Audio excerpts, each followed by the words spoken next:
This has been a year, right? Like we, have been doing this work. Felicia and I have been working together unofficially since 2013, officially got married in 2015. Yeah, we put a ring Um, on we put a ring on it in 2015. So it. Or we're a contract, really. But that isn't yeah, that what marriage exactly. is anyway? Yeah, My gosh, should anyway. we get each other rings? Anyway, Oh, it's true. okay. That's for offline talk, but maybe. Maybe. I don't know. Is this happening?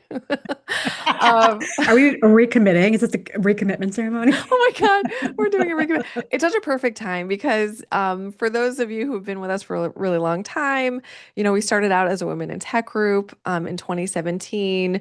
We launched the second part of our work, which is really focused on DEI in the workplace. And now that we're probably on some watch list somewhere, Oh, definitely, please. Not probably. I Definitely. know. Well, and and we talk about this with Anushka as well, and we have with other guests too, is, with the end of Roe v. Wade and particularly affirmative action, there's obviously a huge attack on this work. That said, it is still really important to do this work, whatever we call it. And we've been thinking a lot about how we have evolved and sort of rolled with the changes over, frankly, a decade that has been wild with an H. Felicia. Wild. Thank you. You're welcome. Really like, when we started, it was the girl boss era, right? It was like lean in, it was like hustle culture. And then, 2016 happened and we thought we were gonna get our first lady president and we got the Oh boy, opposite. were we wrong. Woof. We got the And it only opposite. got worse from there. All I right. Yeah. know. And that was just a fascinating thing. And then Me Too happened, right? And that was a real flashpoint. And then obviously COVID.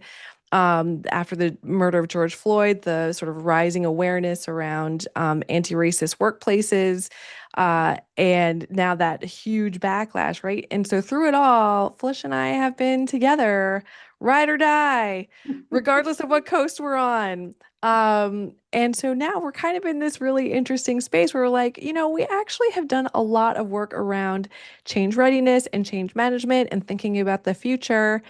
Maybe we should bring some of this work into our actual strategy work that we do for other people, our consulting and our training with other people. So that's kind of where we're at, which is why we're really excited about this workshop that we have coming up in December, which is reimagining the future of work together.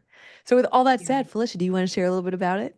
Sure. Yeah, I'm really excited about it because, like you said, Rachel, it is definitely it's drawing on a lot of the stuff that we already know, and we're exploring some new spaces together.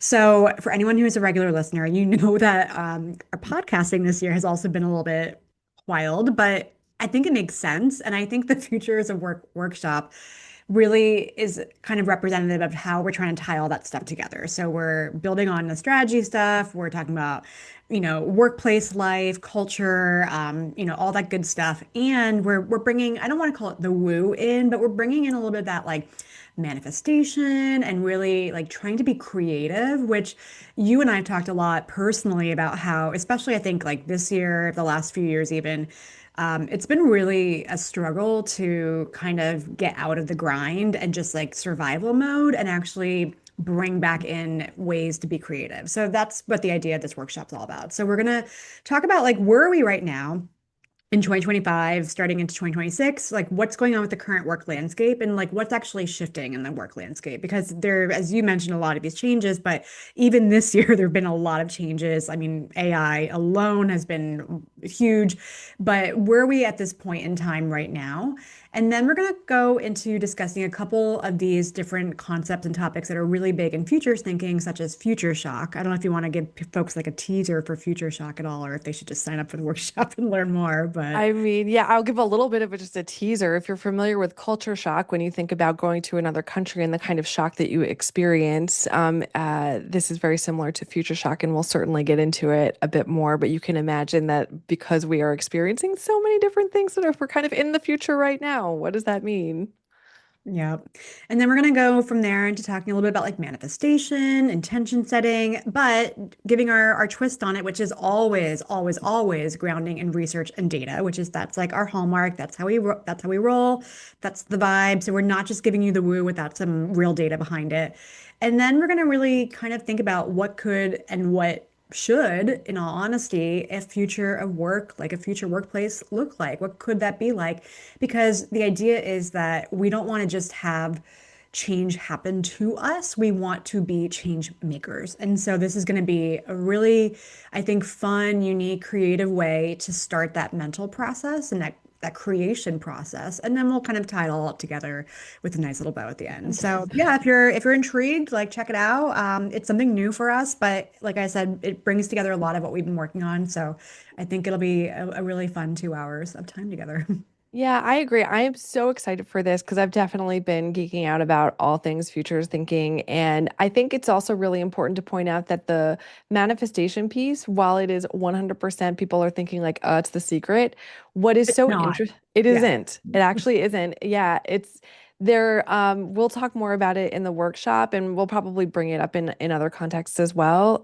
But there's actually been a fair amount of science that goes with this idea of truly just envisioning a place that you want to be in the future. And what I do love about this, and I just want to echo what Felicia said, because I think it's just a point that's worth repeating, is that it's so easy for us to live in a space of frankly just like stasis, right? I mean, it feels like everything is so precarious.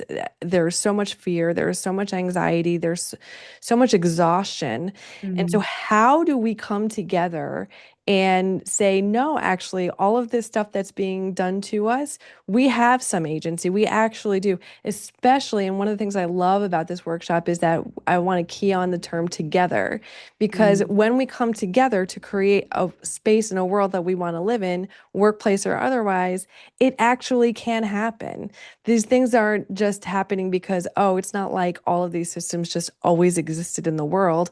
People manifested that stuff. Like people like worked really, Oh, really hard I to mean, get if you heard of Project that 2025, literally that took the was words. some real manifestation right there. And This guess is what? It's you working for them. this was exactly the example that I was going to use. I love that we did not plan it. That was We're on the same wavelength, We please. really are. Yeah. We really are. That was such a great example of like how to manifest, and it was not something that they may have just written it down, but this has been in the work We've been working towards it for a for while. decades. So, Yeah. yeah. So we as people can do the same thing. So this is what we're here for. And we just hope that you get a lot of value out of it. I'm so excited. I can't wait to get in there. And frankly, I'm really excited for 2026 because we got a lot planned.